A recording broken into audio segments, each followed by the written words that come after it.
Good afternoon, everyone. We're getting ready to get started with our annual meeting. Thank you for joining us.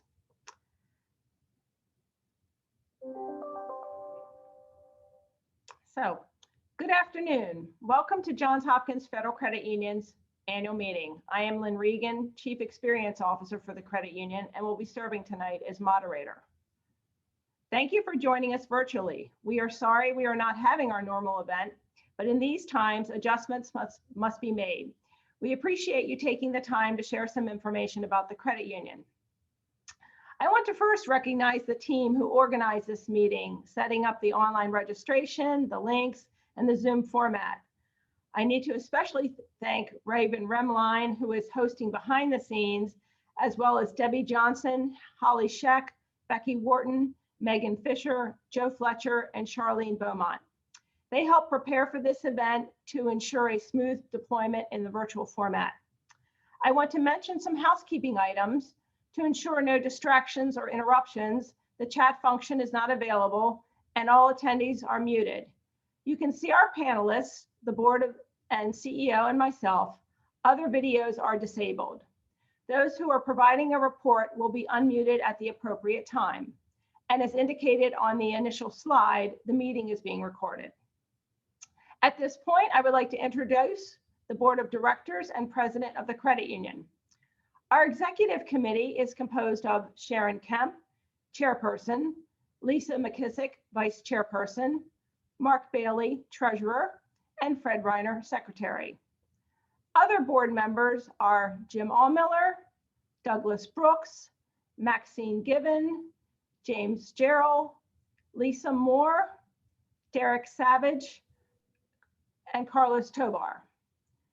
And it's also my honor to introduce our president and CEO, Michael J. Mesta. Before we begin though, we wanted to recognize some of our long-standing board who have reached milestones of service with the credit union. With 10 years of service or more, we have Jim Allmiller, who has 10 years, Lisa McKissick with 12 years, and Sharon Kemp with 15 years.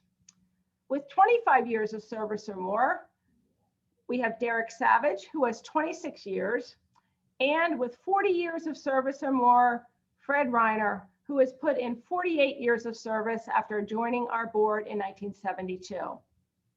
On behalf of the entire Johns Hopkins Federal Credit Union, we thank you all. And Ms. Kemp will now begin our business meeting. Thank you, Lynn.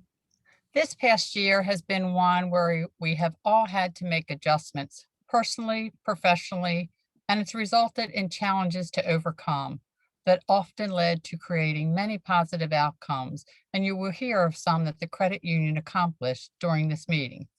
For now, I want to thank all the members who have joined us this afternoon via this Zoom webinar format. We again this year appreciate your adjusting to this format and are not being able to provide you with our usual meeting, but there will be door prizes.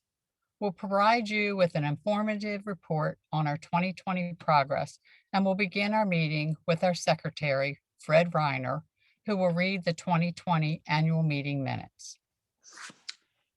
Thank you, Sharon. The 2020 Johns Hopkins Federal Credit Union annual meeting was on November the 9th, 2020. There were 51 people present for the 2020 annual meeting held via Zoom. The total includes 35 members and joint members of the general membership. 14 were staff members and 11 were board or committee members.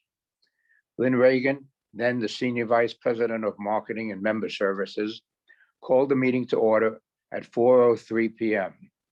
Ms. Reagan welcomed all members and guests to the first virtual Johns Hopkins Federal Credit Union annual meeting.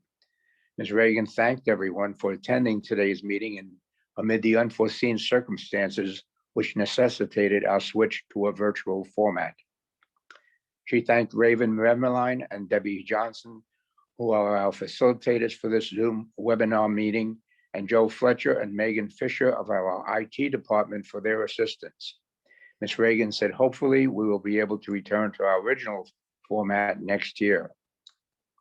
Ms. Reagan introduced the executive committee, the board of directors of the Johns Hopkins Federal Credit Union, and Michael Mesta, president and Chief Executive Officer of Johns Hopkins Federal Credit Union.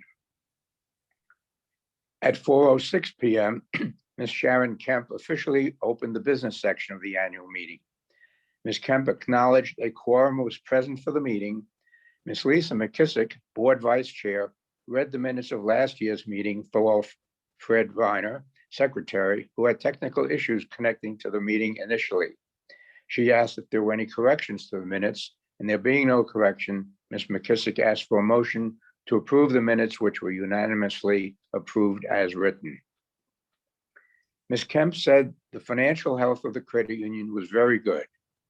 In 2019, Johns Hopkins Federal Credit Union consolidated our Eastern location and East Baltimore administrative operations and leased space in Canton. We expanded our offerings for first mortgages with an in-house mortgage lending department. We refined the ability to apply for online membership and continue to promote online and mobile options.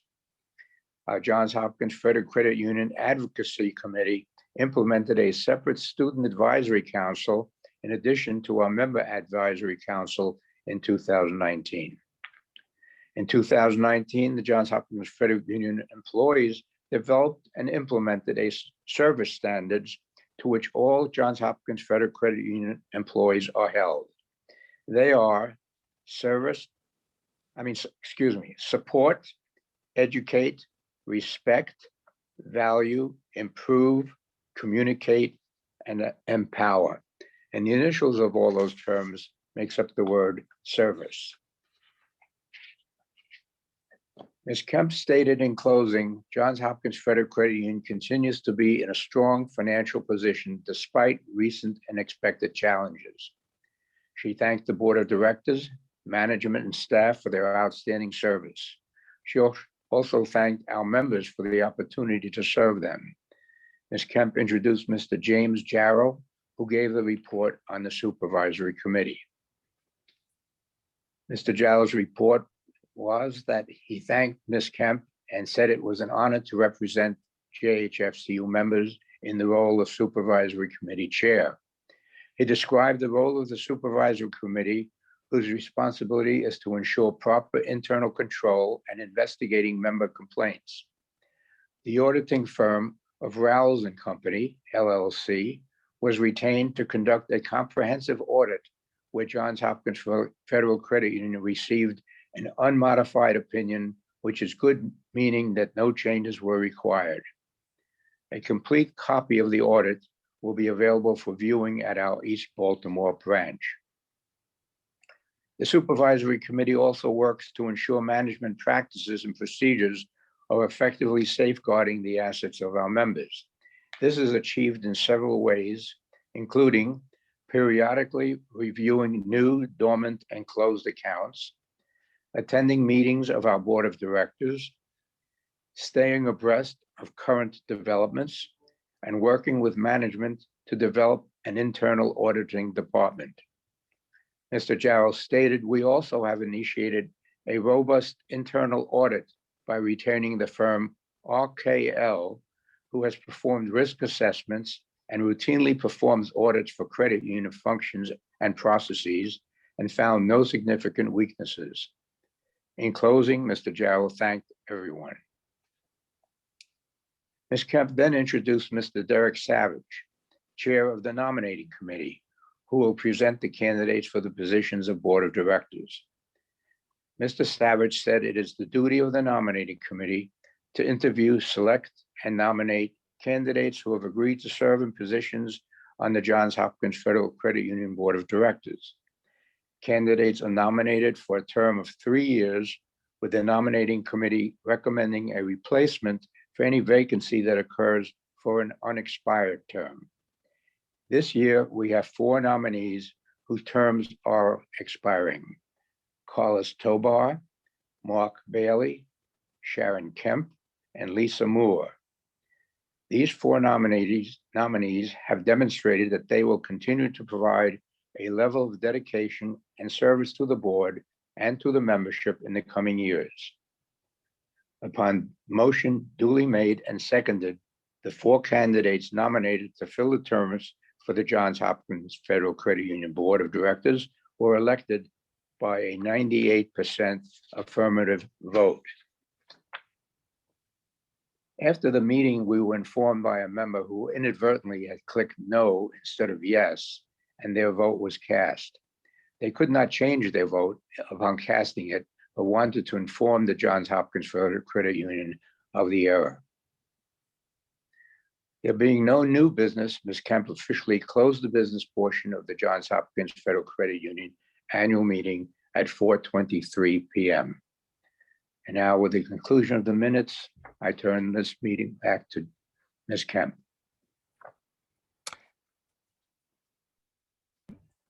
Thank you, Fred. I appreciate that. You will see a poll to either approve or disapprove the minutes as read by Fred. We'll give you a minute and the results will be shown. As you see, the minutes have been, give it a minute.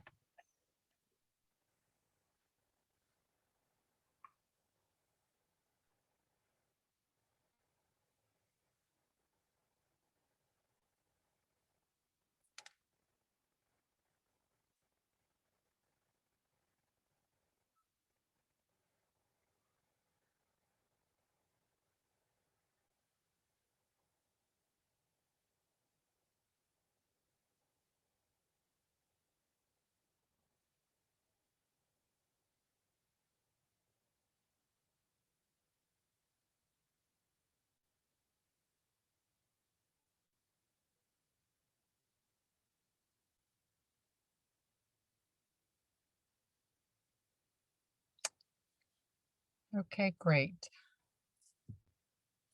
As you will see, the minutes have been approved as read 100%, and I now will give my report for the 2020 year. 2020 has been a very unique year, and I'm proud of how the credit union quickly adapted to operating in a more digital environment, keeping our members' needs front and center as they created a virtual loan program so that this key service could continue as members were able to apply online and settle via electronic signature for most of their loan needs. Tellers were redeployed to allow for expanding the member service center and Bayview drive-through teller lane hours, where staff often stayed past closing to ensure all members in line were served. From a financial standpoint, the good news is, although our net earnings were not stellar, we did have earnings, 2.4 million. Our shares grew to 487 million, a vast increase evidencing the curtailed spending of members as they hunkered down safely awaiting COVID to curtail as well. Loans were basically flat at 288 million, and our assets grew to 554 million. The leadership team has been proactive in making adjustments, ensuring we remain financially strong and emerged from 2020 positioned to continue to grow. Operations and members. It is you, our members, and the safety of our staff that has been our primary focus this past year, adjusting and adapting to meet this objective. When we were able to begin opening the Homewood and East Baltimore branches for member service representative appointments on September 1st, we did so after months of careful planning and upgrades to keep you safe. We installed sanitizers, plexiglass was ordered, and we deployed an efficient appointment scheduling system. Our digital channel continues to evolve as it is ever so important, and we are able to add additional helpful features such as the Savvy Money credit score tool, a screen share feature to assist members calling the member service center, and Audio Eye and ADA assistant on our website. Our budgeting and expense tracking feature, Money Map, was added to the mobile app, and we increased the number of electronic forms to make it easy and safe for members to update account information. Even our educational resources became virtual as we integrated the TrueCar research platform to our website for easy shopping from home, and we'd offered a dozen webinars on a variety of financial topics. Our branches have been open in a limited capacity for several months, and we continue on that path to opening more, initially by appointment only, as we monitor the safest means to serve you.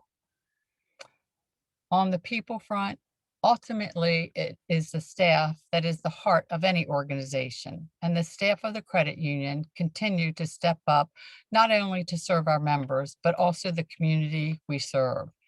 Not only did the credit union contribute to many Hopkins events like Meals for Heroes Fund for the Hopkins Health System hospitals and dinners for families at the Believe in Tomorrow Children's House, our efforts often reached even further, and a few examples are staff who contributed to the local school supply drives and Kennedy Krager's Synosis holiday shopping event.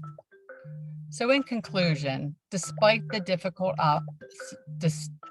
significant obstacles we faced and continue to encounter, you can take comfort in the fact that your credit union has remained strong, secure, and reliable in its operations and is positioned to continue on our growth path. I'd like to take this opportunity to thank the dedicated management, staff, and volunteer board of directors for their efforts on behalf of the credit union all year long, and especially this past year where virtual meetings has become the norm. We especially want to thank our members for their adaptability this past year, and for those with us virtually this afternoon. We appreciate and thank you for giving us the opportunity to serve you as your financial institution. Please keep the credit union in mind as you make choices for your financial needs throughout the year. Also, look for opportunities to celebrate with us having reached our 50th year the credit union has been serving its members. Now, please welcome Jim Durrell, our Supervisory Committee Chair, who will provide us with the Supervisory Committee report. Thank you, Sharon. For those who don't know me, I'm Jim Jarrell, a member of the Credit Union Board and the current chair of the Supervisory Committee. For those not familiar with the Supervisory Committee, we are responsible for ensuring that management has established a proper internal control environment to protect members' assets and to ensure accurate financial reporting. The Supervisory Committee also receives and investigates member complaints. And in addition to myself, there are 4 other members who I'd like to take a moment to thank today and recognize them for their contributions. And some of them are actually here with us today. They are Laura Hooper, Sam Press, Nicole Aaron, and Bob Stiefel. As you can see, this truly is a team effort, and I'm incredibly grateful for their service and their support. Under NCUA requirements, a financial statement audit is required to ensure the financial condition of the Johns Hopkins Federal Credit Union is accurately and fairly represented in the financial statements. In order to meet this requirement, the Supervisory Committee retained the accounting firm Rolls & Company.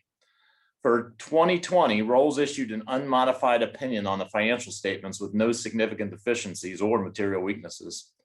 This means that the financial statements of the credit union accurately represent the financial position of the JHFCU, and a copy of this audit can be provided upon request.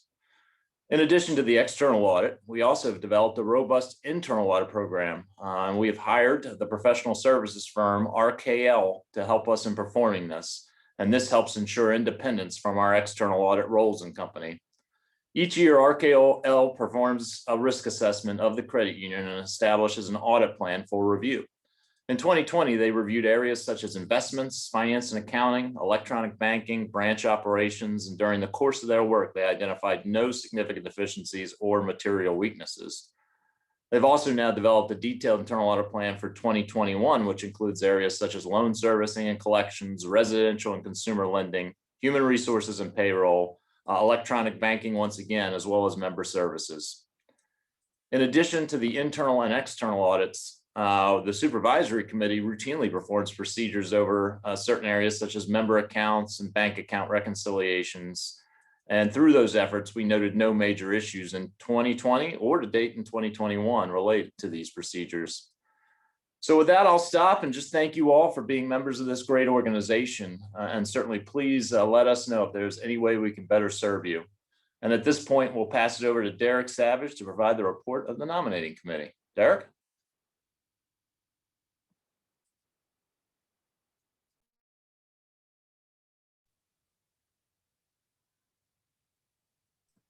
Derek, I think you're on mute.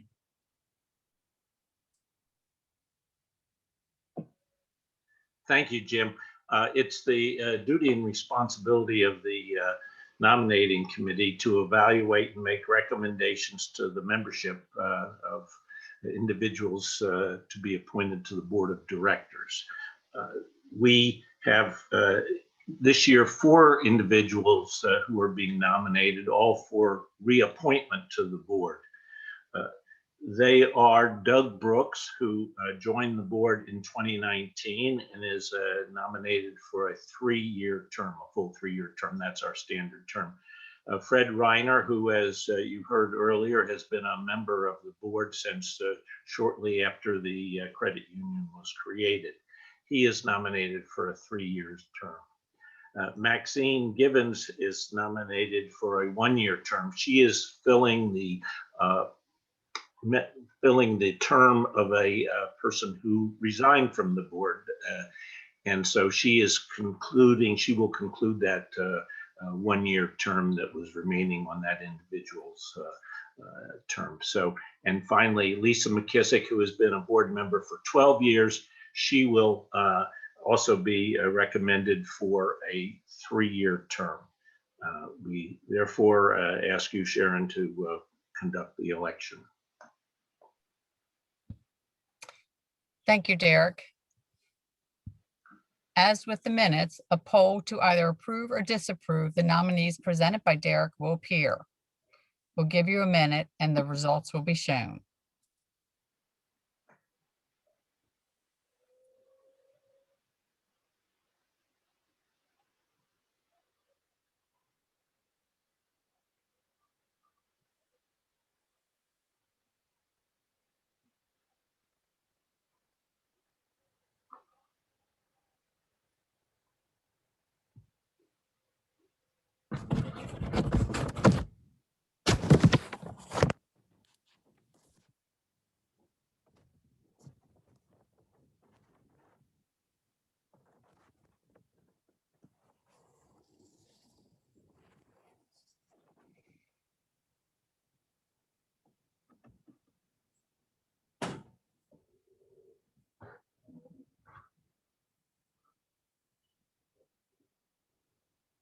Okay. As you will see, the slate of board members presented has been 100% approved.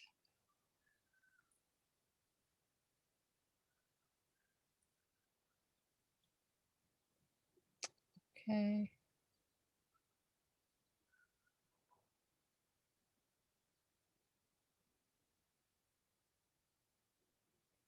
There being no new business submitted for our attention, I thank you all for attending the 2021 Johns Hopkins Federal Credit Union annual meeting that I am adjourning the business portion of and turning it over to our President and CEO, Michael J. Mesta, to share his remarks. Thank you, Sharon. And thank you, members, for your support of JHFCU through these times and for attending today's meeting. 2020 was a challenging year and 2021 didn't start off much better, but now it looks like we're gaining traction in our battle against COVID-19. And we'll be displaying some member comments from our recent member survey, which was to gauge members' perception of the new normal and to rate our response to the pandemic. When the coronavirus hit, we supported our members with loan hardship assistance. We waived fees for early withdrawals of certificates, holiday clubs, and education savings accounts. We waived ATM fees. We extended call center hours. We extended the Bayview drive-through hours. And we had quite a few members take advantage of all this. As a result of the pandemic, every aspect of the business was impacted. And we revised our forecast downward due to members being home, credit union staff needing to work from home, branches forced to close, reimagining all our business processes to a virtual environment, less activity in member accounts, fewer new accounts, fewer loans. We remained profitable the whole time though, although it was close. And the good news is we have been tracking ahead of the revised income plan. Compared to prior years and compared to our peers, the credit union remains positioned well financially. In 2021, we should again reach new all-time highs in assets, which are now well above $500 million, loans, shares, and members. Late last year, we were able to open some branches for a limited basis for appointments, and now we will be taking some additional steps to reopen further. When we surveyed the membership about our response to the pandemic, we found the membership approved our member-centric response and really liked meeting by appointment. Meeting by appointment also helps us to take advantage of our resources to control branch traffic and to protect everyone in this era of masks. So we've decided to continue this, and we'll be expanding branch transactions to now include deposits and withdrawals, also by appointment. More details on jhfcu.org. To you savers, this rate environment is not allowing us to pay much, but we do monitor what other financial institutions are doing, and we make sure we're always in a competitive position. Some longer rates have picked up a little bit in 2021, but with the 10-year treasury at 1.6%, our options are limited. We continue to push forward with new initiatives at a good pace. Many of these initiatives are on the digital front, recognizing technology is key. An interesting one is a chat bot, which would sit on our website to provide answers to our members' most commonly asked questions. We are moving beyond the testing to the implementation phase beginning tomorrow. The chat bot has been named Geneva after one of our particularly helpful employees of the past. The JHFCU is now in its 50th year, and I'm proud to have been here for 40 of them. For those of you who aren't aware, I'm retiring from JHFCU within the next year. It has been an honor to be part of this organization, to work with so many dedicated professionals, and to serve the greatest membership the credit union could have. Thank you. Thank you, Mike. And I'm going to stand between door prizes and closing the meeting just to recognize you for your almost 40 years of service, of which 25 have been as president and CEO. Your expertise in the credit union industry and your conservative approach has proven to do well as the credit union has thrived under your leadership. Even during this past year, the unprecedented events thrown upon the world with COVID, the credit union remained healthy, and not only from a financial perspective, but from a staff and member perspective as well. Your footprint will remain embedded in Johns Hopkins Federal Credit Union for many years to come, if not forever. Please know that the board has begun the process of searching for Mike's replacement, and albeit challenging, Mike has taught us a lot about what to look for in our next leader. Again, I thank you for attending our annual meeting. Stay safe and healthy.